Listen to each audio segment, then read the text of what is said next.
Okay, here we go. So, where can I find my herbs? There's three places that I want to talk about. So the first one is your grocery store, just your local grocery store. It doesn't have to be a fancy herb place. It doesn't have to be like Mother Earth or anything like that.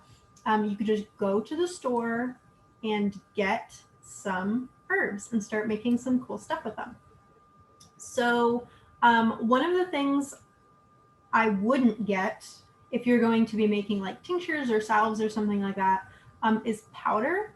Not only is it pretty hard to work with, but also it just doesn't have a whole lot of medicinal value. I mean, like it does have the medicinal value of the herb, but because it's powdered, there's a lot more surface area, and with more surface area, the constituents are able to like kind of evaporate into the air a little more.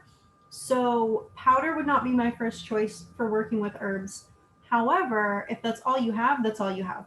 It's cool. Like, use what you have. But so I would get something whole, like whole leaves or dried whole leaves, something like that. If you're working with things like ginger or onions or garlic or something like that, you can use frozen if that's all that you have. I actually, when I have an excess of ginger, I freeze it. You can use that. That's totally fine. But I prefer, this is just me talking personally, I prefer fresh herbs. I think that they have a stronger flavor sometimes. It really depends on what the herb is. Like ginger, dried ginger is crazy. Like it's really crazy. Strong. So use what you prefer, I guess. But you can get everything that you need for the most part at the grocery store. So that's your number one place. Go to the grocery store. If you cannot find it there, you can get it from your backyard. Or should I say, if you can't get it from your backyard, you can get it at the grocery store. So this could be growing it yourself, right? You can grow the herbs yourself. You can pretty much grow whatever you want. You can grow whatever you want. There's also a lot of things that just pop up normally. Like I've wild harvested a lot of things from my backyard. We're going to talk about wild harvesting and like wild crafting in another video. But I've harvested a lot of stuff from my yard, not like the whole yard, right? But just a lot of different varieties of plant material.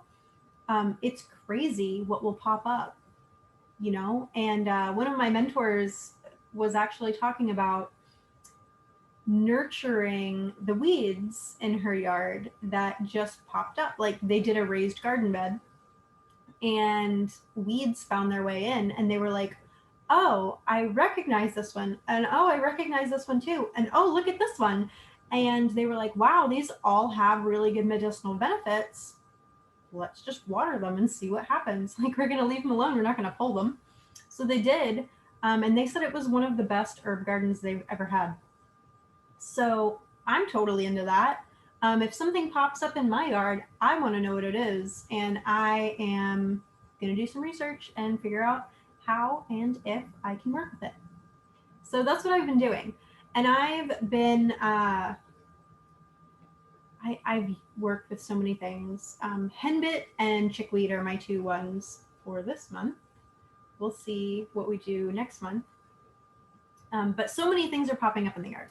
Okay, so please remember, disclaimer, please remember that if you are going to wild harvest something, make sure that there's enough of it.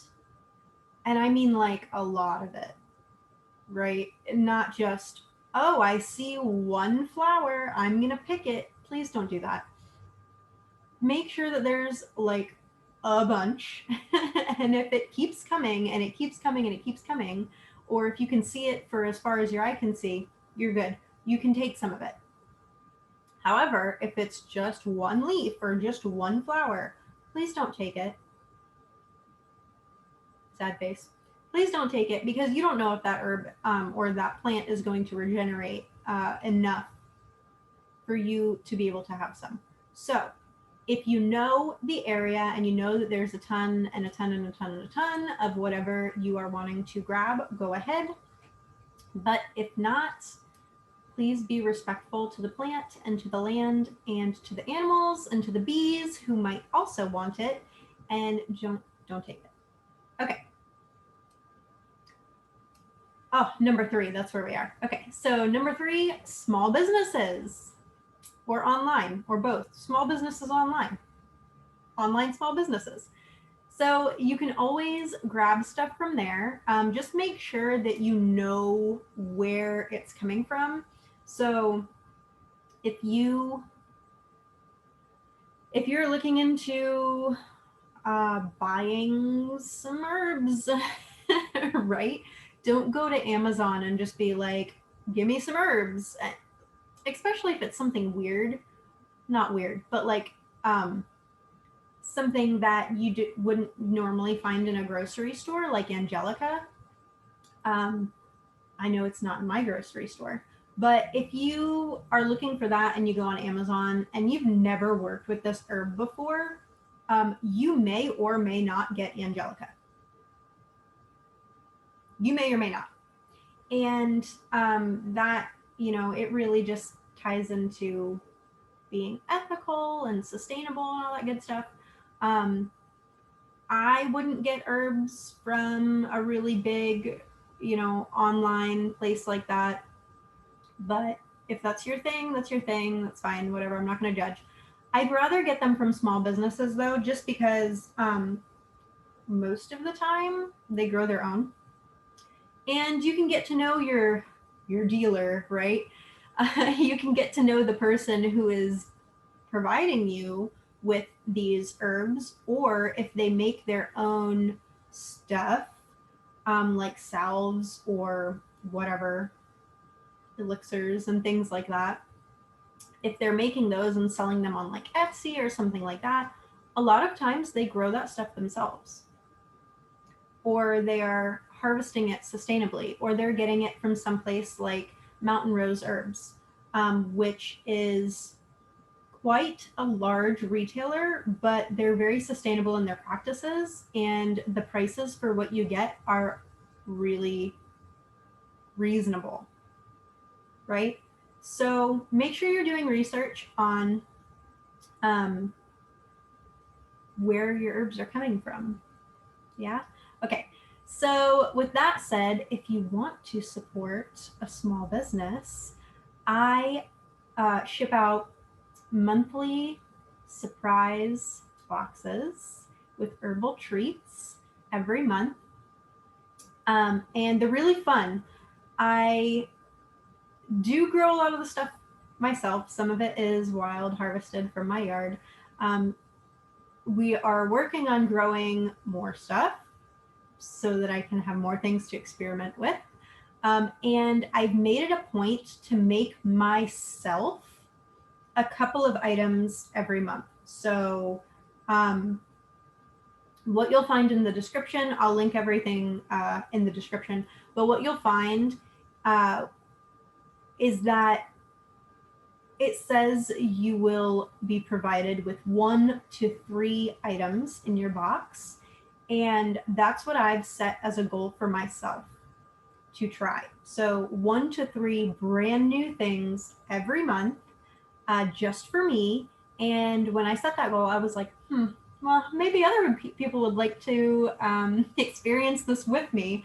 So that's when I decided I'm going to make this a monthly box. So that's that. If you guys want to check that out, I'm going to link it in the description. And yeah, so those are my 3 places where you can get your herbs. I'm sure there's more. If you think of anything, you can always comment. Let me know. Cool. All right. Well, y'all, that's all I got for you. Bye.